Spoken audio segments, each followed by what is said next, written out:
warahmatullahi wabarakatuh. Kembali lagi dengan saya Hidayatul Mauna dengan NIM H1 dan 023009. Nah, di sini saya akan menjelaskan mengenai project Flutter dan project Ionic. Nah, jadi buat yang Flutter terlebih dahulu ya, di sini tuh kan saya mendapatkan tugas untuk membuat tracking aktivitas. Nah, di sini tuh untuk yang tracking aktivitas harian, di sini saya menggunakan Flutter dan menggunakan Android Studio juga.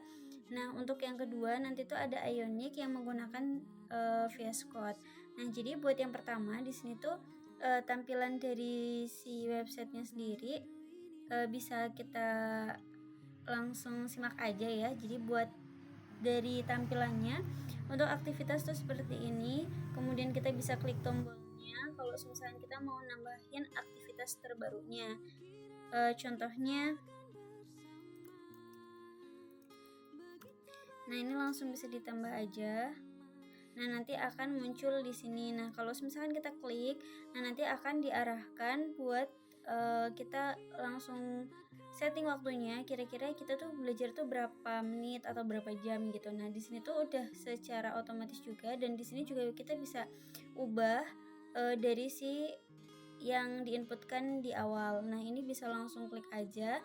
Nah, nanti kalau misalkan di sini mau stop ya, atau di sini tuh udah langsung simpan. Jadi gak usah khawatir kalau misalkan tiba-tiba ke stop gitu. Nah, kalau misalkan itu udah otomatis kesimpan. Jadi kita simple aja, nggak usah yang kita stop terus habis itu kita langsung klik simpan lagi, itu nggak usah. Jadi udah jadi satu aja.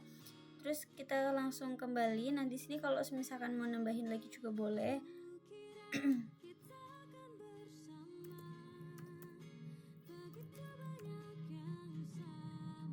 Nah, ini juga sama ya. Jadi kalau misalkan udah ditambahin, terus kalau misalkan kita mau dihapus, tinggal diklik hapus aja.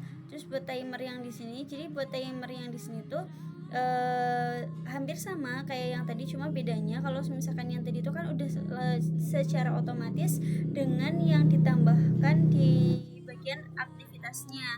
Nah, kalau untuk yang di timer ini kita bisa inputkan buat kayak misal nih nama aktivitasnya tuh tidak berkaitan dengan yang di awal, atau kita bisa improve sendiri. Nah, contohnya di sini tuh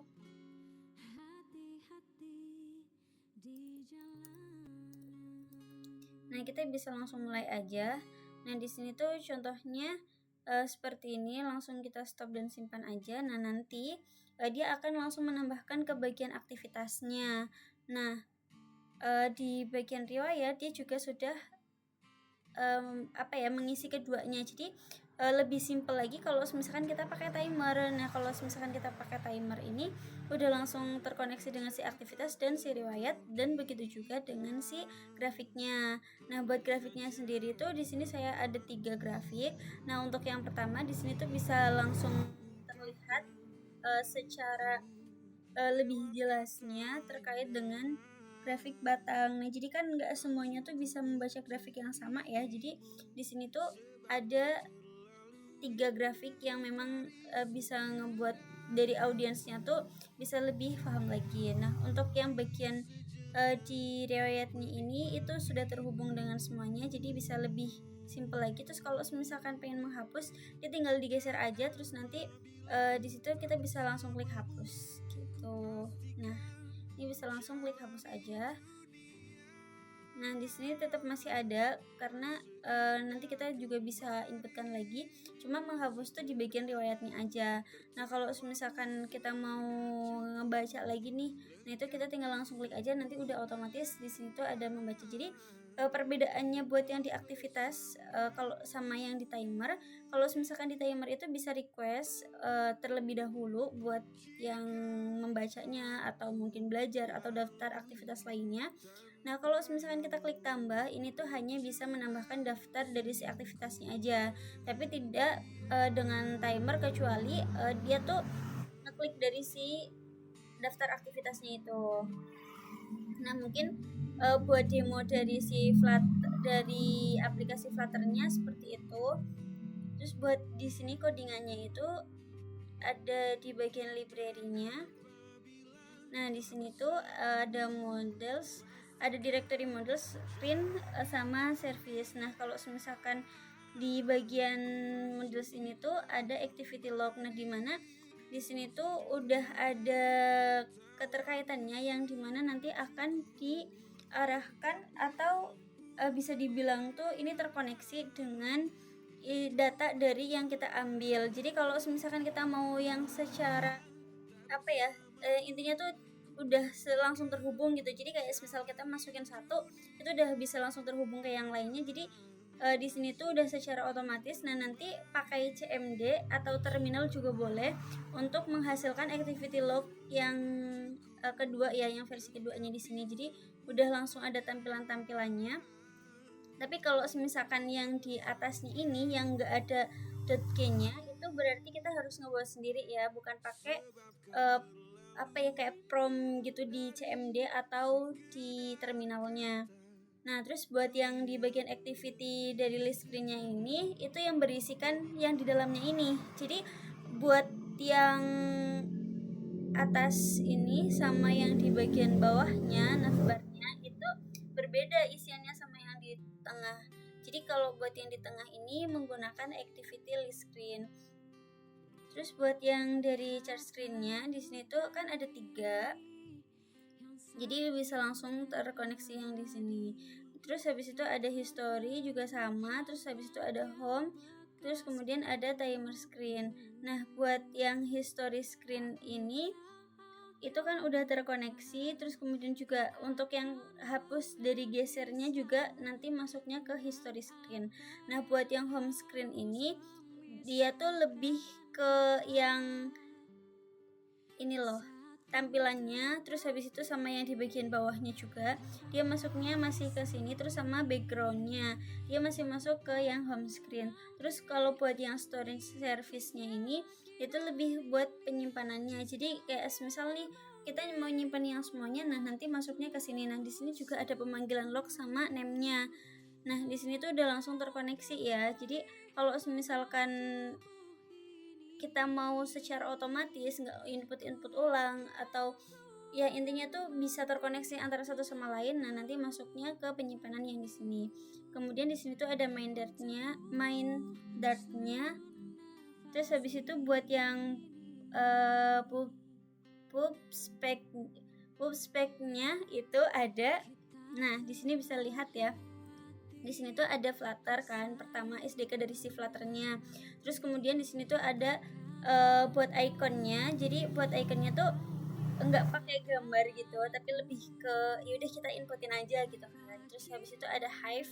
Nah, di sini buat yang Hive Flutter sama Hive-nya aja tuh ini berkaitan dengan yang di generate. Jadi buat datanya itu kita ambil semuanya dari generate yang ada. Jadi kita tinggal pubget aja, terus nanti bisa langsung dimasukkan ke bagian yang sini. Jadi nggak perlu ngoding yang panjang. Terus habis itu ini buat ngestopnya, terus ada chartnya, terus habis itu ini buat yang perhitungan untuk format tanggal. Terus habis itu di sini ada provider path-nya. Terus habis itu yang di sini juga harus diisi ya, karena di sini tuh buat runner sama generate dari si yang bisa kita terkoneksi dari aktivitas ke timer. Terus habis itu data yang di timer itu bisa terkoneksi ke riwayat dan grafiknya.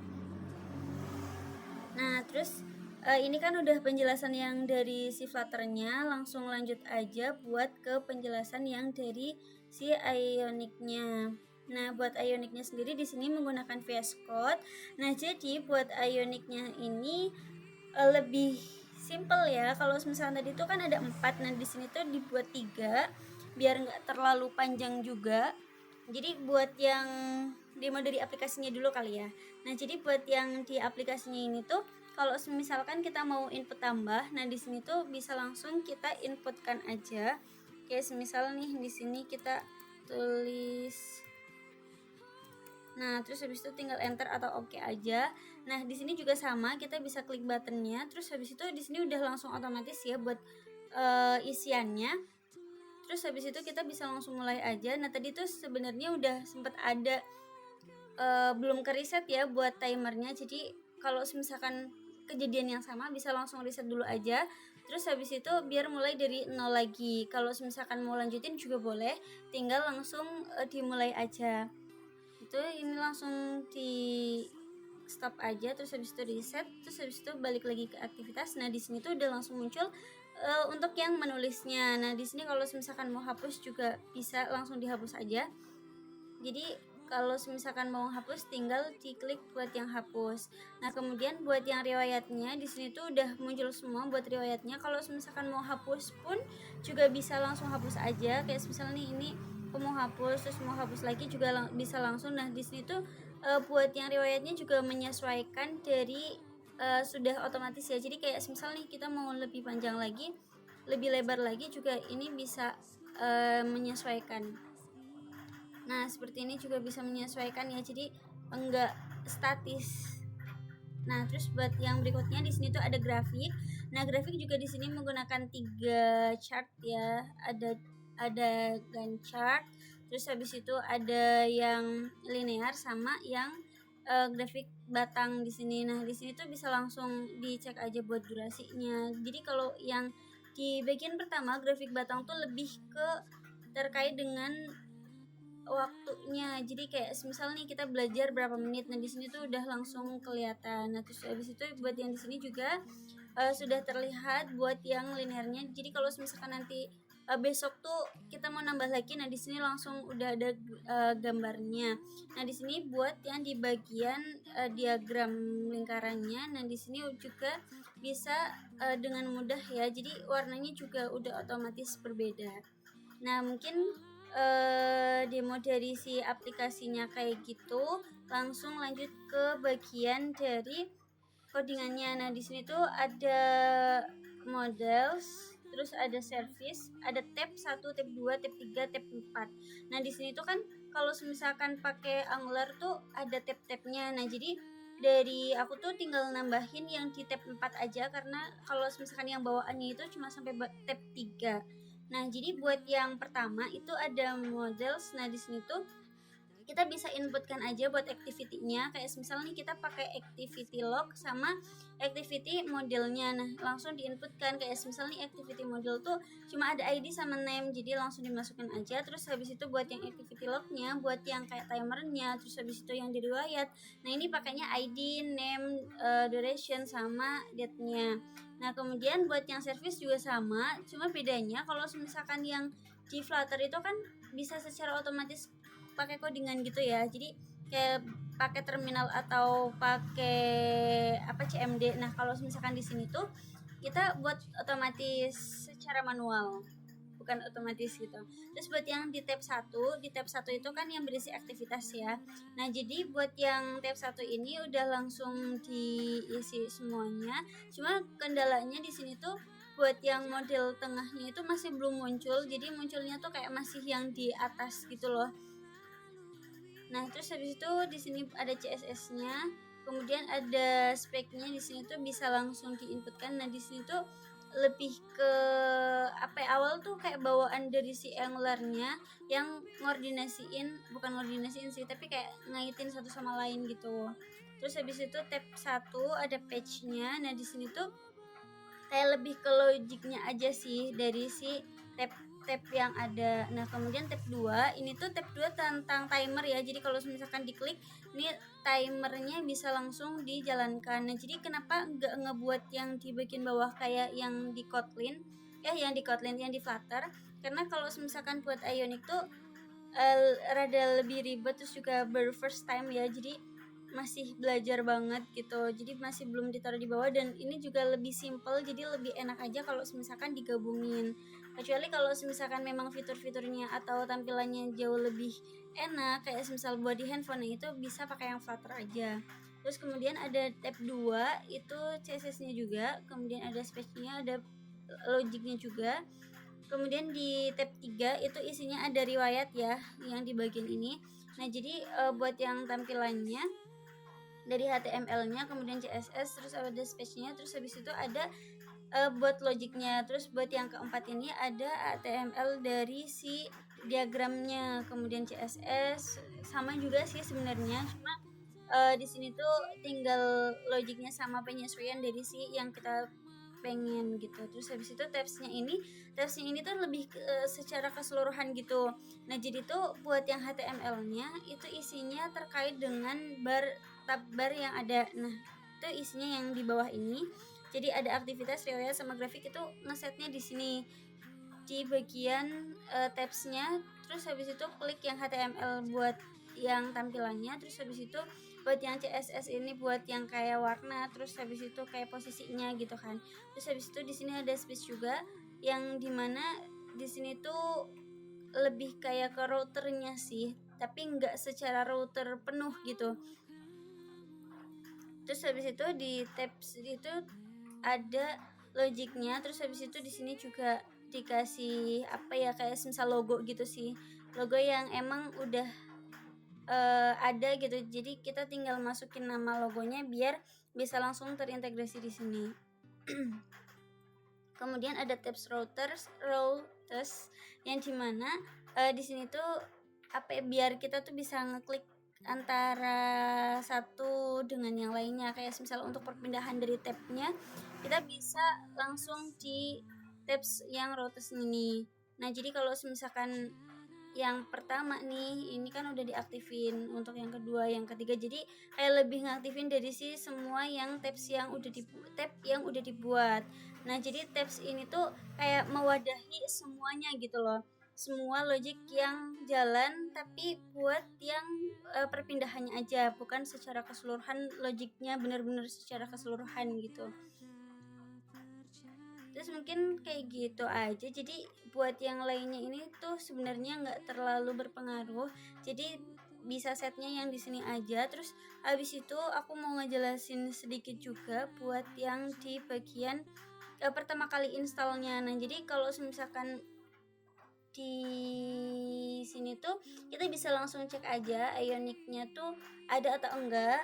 Terus habis itu kalau misalkan Ionic-nya tuh sebelumnya udah pernah install, tinggal langsung dicek aja. Terus habis itu buat node-nya juga sama, ini pakai versi berapa, karena node-nya sebelumnya udah ada, jadi aku tuh cuma yang install yang di Ionic-nya ini. Terus habis itu ngecek buat versinya. Terus habis itu ada npm-nya juga, ini buat yang Java-nya. Terus habis itu tinggal langsung buat aja dari si projectnya. Terus habis itu pakai type-nya tuh apa. Nah di sini tuh kan aku pakai Angular, jadi bisa langsung diketik aja Angular. Nah terus habis itu dikasih pilihan nih nanti kalau misalkan kita mau milihnya apa, apakah standalone atau yang lainnya. Nah di sini tuh aku pakai yang standalone, jadi langsung diarahin buat langsung ke sini. Nah terus di sini udah ada keterangan sukses.